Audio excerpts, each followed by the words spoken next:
of a game will come on. Let me ask you. Definitely. How was the reaction of the Nigerians after the Super Eagles had a drawn game at the Baba Yara Sports Stadium? Well, most Nigerians were disappointed because by our own standard, the goalless draw in at the Baba Yara Stadium in Kumasi was a poor result for Nigeria.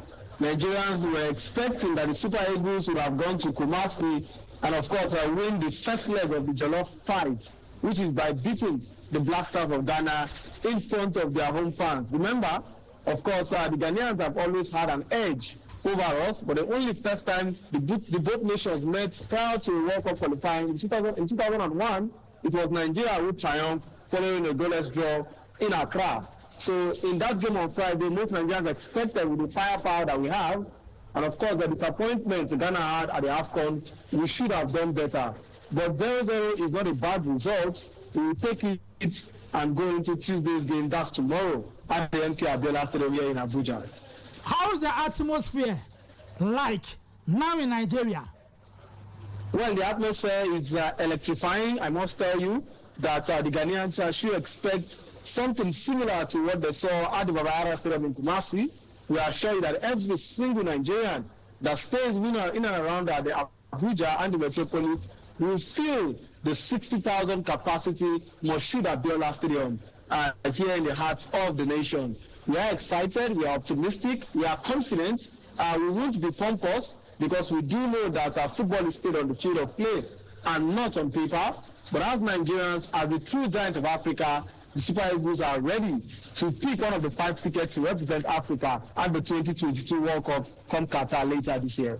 We've heard the sports ministry and the NFF, they've come together and they've made available 20,000 tickets to be distributed among the supporters of Nigeria. How true is that? Well, most definitely, that's a very correct information. In fact, that added to the 5,000 that was also promised by the former governor of Abia State. If you know Enyimba very well, when Enyimba were a household name in African football, the governor at that time, Ojuzo Kalu, has also promised 5,000 tickets for fans to come out and cheer the Super Eagles. So it's going to be a party fun fair for every single Nigerian that comes to the stadium to ensure that we do cheer our darling Super Eagles to victory against, of course, our own neighbors, the Black Stars of Ghana, come tomorrow evening at the MK Abiola Stadium. So that story, that news is very correct. And the tickets, the NFF and the ministry have started distributing. It's not just tickets alone. They've also ensured that there are buses to convey fans to and fro to the MK Abiola Stadium from every single important part of the capital city tomorrow. What are the Ghanaian community in Nigeria also doing? Any information from them?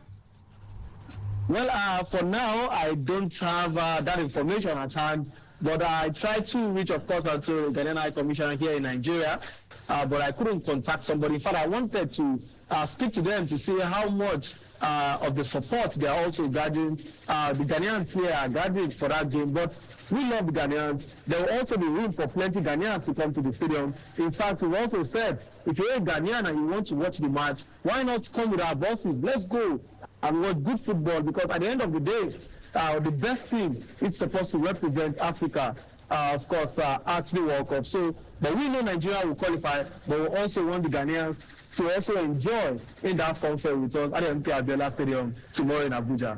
Ash 101.1, we're talking to a colleague journalist in Nigeria, Abdul Kader Ade Dapo, who works for We 106.3 FM in Abuja. He also writes for Kick 442 website, which is a communal website though, but that is why he writes for them. Nigerians have had a series of bad results in Nigeria. What makes you think playing against Ghana, you're going to change things around? Because you people sound very, very confident. Why? Well, we have to sound confident. The fact that the Super Eagles have shown that in the last few years, they have somehow grind results when you didn't expect them to do so. Vividly, if you look at the game against Egypt at the AFCON, we are at our lowest and we won that game by 0-0. And the fact that some of those players also want to play at the World Cup, with all due respect to the Ghanaian players and the contingent Ghana have, I must say, and I must be realistic, that of any Ghanaian team that the Super Eagles have faced, this is on paper, should I say, the worst Ghanaian team any Nigerian team has met in recent years, not to undermine the performance of the Ghanaians on Friday, and then the technical input of our coach Otto Addo and the technical advisor Chris Hutton. They did a great job, I must admit, in the first leg, but Nigerians have to be confident and optimistic that when we've got players who are applying their trade in some of the best leagues in quotes in Europe, we've got a striker who is arguably one of the hottest properties in around the world right now, talking about Victor Osimhen. We should be confident in our ability to, of course, have firepower. We've just, of course, also had the inclusion of Leicester City man Ademola Lookman in our team. So most Nigerians are confident that these players can fire us to victory. However, we also do know that the Ghanaians are not pushover. The goalless draw in Kumasi just showed us that if the Ghanaians do get a goal in Abuja, it changed the story entirely. We've been here before. Guinea came to Nigeria at some point prior to the 2012 AFCON, which Nigeria failed to go to, and picked up a 2-2 draw in Nigeria. Tunisia also did the same thing here in Abuja with the pick up a 2-2 draw. So I know the Ghanaians will have that at the back of their mind, and we also have it at the back of their minds that we need to also defend well, because the Ghanaians could hit us on the counter and score a goal. At that point, the Eagles begin to chase the game. When you begin to chase a game of this magnitude, you suffer. And that's what we do not want to suffer. Yes, we are pompous. Yes, we are confident. But we respect the fact that we are playing against a fierce rival, one who has beaten us more than we've beaten them. But we remain committed to the fact that the Eagles are solely focused on picking that one ticket between Nigeria and Ghana to represent, of course, Africa at the World Cup in Qatar. How prepared are Nigerians for the shocker we are going to give you people tomorrow? Well, there will be no shocker. That's a reality. I hope you'll be able to call me after the game to also, of course, appear on the show. I can guarantee that there will be no shocker from our side. The Eagles will go there. We'll be at the stadium and ensure that we, of course, do the needful. Some players complained that the Ghanaians were hostile to us. We had news that the players said some fans were hitting on their bosses, and the Eagles could also not train properly at the Nigerian Stadium before the game. Well, it's one of the antics we see in African football, but we are big brothers of African football. We are giants of African football. We do not, of course, go by those antics. We will play the football on the field of play, and I assure you that the Ghanaians want to give us a shocker. We will let Ghanaians score so that it will be in the spirit of sportsmanship, but I can guarantee you and assure you that the Super Eagles of Nigeria will pick our 7th World Cup ticket and go level with Cameroon as the two sides that have been to the World Cup jointly most by an African side. I know respectfully that the Ghanaians are no pushovers. Like I said earlier on, we respect Ghana for what they've done in African football. For God's sake, Ghana are 4-time African champions. We've only won that competition 4 times. But in recent time, the Eagles have been the better team than the Ghanaian team. Unfortunately, there is no, of course, Andre Ayew. For Ghana, Jordan Ayew, of course, has surprisingly made that start in that game. Then Felix Appiah again is quite new to the Ghanaian national team, so we don't expect him to give much to that team. Daniel Amati, fantastic player at the back line for Ghana in the first leg. I think if he does replicate what he did in Kumasi in Abuja, it could be very, very difficult for Victor Osimhen. But we've had our plans, we've seen that game, and the Eagles will revert to something interesting that even the Ghanaian coaches will not expect coming. Yes, you want to shock us, but we are very, very much ready for the shock Ghana will bring to us, and we will absorb that shock and ensure come the end of that game at the MK Abiola Stadium, it is the Super Eagles who will win, and of course Ghana will smile with us because there will be no shocker come match day tomorrow evening. Overconfident Abdulkader Adedapo, a colleague journalist from Nigeria. Thanks for talking to us. Has there been any promises from the ministry or the government to the Super Eagles of the Nigerian team? Well, we don't need, at this point, the players do not need promises. The players do not need any incentive. I think the biggest incentive is the World Cup ticket itself. Go out there, represent your fatherland, and play at the FIFA World Cup. That's the biggest incentive any player could get. Even if you promise them $10,000 each, it's not enough for them to, of course, go out there and die. It is, you must play for pride, and pride is what is at stake right now in the game between Nigeria and Ghana. It's not Nigeria, Cameroon. It's not Nigeria, Egypt. It's the Super Eagles of Nigeria against the Black Stars of Ghana. It's a rivalry that goes beyond football. It's a rivalry that cuts across sports, entertainment, politics, and of course lifestyle. So the players are very much motivated and don't need any incentive at all from the NFF or the Nigerian government. They've asked the fans to come out and support them in number, and that's the needed incentive for the Super Eagles players led by Austin Eguavoen and of course Captain Ahmed Musa, who is also seeking to break a World Cup record by becoming the first African player to score a brace in 3 consecutive FIFA World Cups. These are incentive and motivation already for some of those players, so they know what is at stake and will go out there and fight for honor and pride and leave every other sentiment aside and represent the country and pick that World Cup ticket.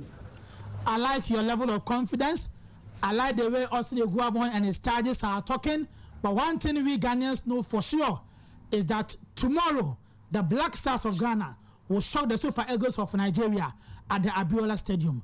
Thanks so much for talking to FM. Always a pleasure. I do appreciate this. I hope that come the end of 90 minutes, there will be smiles and joy in the faces of the both sides, whichever way the results go. If it goes in favor of Ghana or Nigeria, we should be able to, of course, smile about it and be excited that we've delivered one of the best football on the continent to the rest of the world. If Central African Republic can beat Nigeria, how much more the Black Stars? This is a warning to you because we are coming in Nigeria and we came there like Kakai. And tomorrow we will show you the what we are made of. Comoros beat the Black Stars of Ghana. So at the AFCON, they were one of the least ranked team at the AFCON, and they were able to beat Ghana. I think it's a one-off. Central African Republic versus Comoros Island, right? Definitely. So if Comoros can beat you, I think you can take Central African Republic beating Nigeria, because Comoros for me are not one of the strongest teams. But for CAF, they are a decent side in African football and they've come of age. Thanks so much for talking to us. Hopefully, after tomorrow, we will speak again. We hope Nigerians will give the Ghanaian supporters over there a very nice treat, because what I know for sure is that Ghana is going to qualify. Well, Nigerians are not hostile. We are very good fans. We will treat the Ghanaians the same way you treated us when we came to the Kumasi Stadium in Kumasi. We assure every Ghanaian that is coming to the MK Abiola tomorrow that Nigerian fans will treat you respectfully and ensure that you enjoy the match over the course of 90 minutes. When the Nigerians came to Ghana, they saw that yes, something is happening. When we come to Nigeria, Abuja to be specifically, is there a euphoria there? Can somebody sense something that tomorrow there's a big game coming up there? See, if you move from the airport right now to the stadium, every single car you enter, every single media house is talking about that big game. Every single billboard is talking about that big game between Nigeria and Ghana. So I can tell you that there's a wall of excitement among Nigerian fans, and that's the only thing. When you ask people are you going for the game tomorrow? They say yes. Are you going for the game tomorrow? They say yes. It shows you. And then I ask this question too. Are you prepared for the soccer? When you ask them, are you prepared for the game? And the person responds yes. Ask the person, are you prepared for the soccer? Well, you know, when you look at the good side, you look at the bad side. We are also prepared that there could be a bad side. Oh, okay. But the first thing we say to that bad side is God forbid. It will not happen, and it will not happen in our own backyard. In Ghana Black Stars, we Ghanaians trust. Thanks so much for talking to us. Always a pleasure. Thank you so much. The movement, chairman, what's the saying? They're stronger than